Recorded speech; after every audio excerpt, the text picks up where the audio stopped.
আবহাওয়ার খবরের দিকে নজর রাখতে হচ্ছে। আজও ঝড় বৃষ্টির সতর্কতা রয়েছে দক্ষিণবঙ্গের সব জেলাতেই। কয়েকদিন তাপমাত্রার কোনো বড়সড় পরিবর্তন নেই। উত্তরবঙ্গের ক্ষেত্রে সব জেলাতেই বিক্ষিপ্ত বৃষ্টির পূর্বাভাস রয়েছে এবং যদি কলকাতার কথা বলা যায় তাহলে রাতের দিকে ঝড় বৃষ্টির সম্ভাবনা রয়েছে বলেই জানা যাচ্ছে। আমরা জানবো বিষয়ে আরও বিস্তারিতভাবে। সরাসরি অয়ন ঘোষাল আমাদের প্রতিনিধি রয়েছেন আমাদের সঙ্গে। অয়ন, ঝড় বৃষ্টির পূর্বাভাস দিচ্ছে হাওয়া অফিস। তীব্র গরম থেকে সাময়িক স্বস্তি কতদিনের, কি বলছে আবহাওয়া দপ্তর?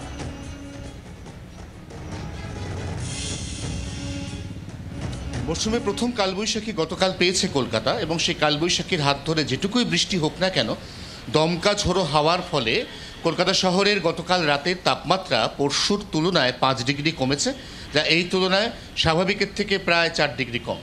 শুধু কলকাতা শহর নয়, দক্ষিণবঙ্গের একাধিক জেলা ঘুরিয়ে ফিরিয়ে কালকে কালবৈশাখী পেয়েছে। কোনো কোনো জেলা কালবৈশাখী না পেলেও বিক্ষিপ্তভাবে বজ্রবিদ্যুৎ সহ বৃষ্টি পেয়েছে। উত্তরবঙ্গের একাধিক জেলা, সব মিলিয়ে গতকাল রাজ্যে 14টি জেলা বৃষ্টি পেয়েছে। আজও কিন্তু একই সঙ্গে উত্তর এবং দক্ষিণ মিলিয়ে 13টি জেলায় বৃষ্টিপাতের পূর্বাভাস রয়েছে, যার অর্থ হচ্ছে এই মুহূর্তে আর খুব বেশি দিনের তাপমাত্রা বাড়তে পারছে না। তবে বৃষ্টি না হলে রাতের তাপমাত্রা কিছুটা বাড়বে। এই অবস্থা চলবে কোনো কোনো জেলায় এমনকি আগামী বুধ বৃহস্পতিবার পর্যন্ত। অতএব যে তীব্র তাপমাত্রার পারদ আমাদেরকে কষ্ট দিচ্ছিল, তার সঙ্গে দোসর ছিল জলীয় বাষ্পপূর্ণ আর্দ্রতা, সেই কষ্ট থেকে আপাতত অন্তত মঙ্গল বুধবার পর্যন্ত মুক্তি পেতে চলেছে সমগ্র রাজ্যবাসী, এমনটাই হাওয়া অফিসের পূর্বাভাস। নীলাঞ্জনা। ধন্যবাদ।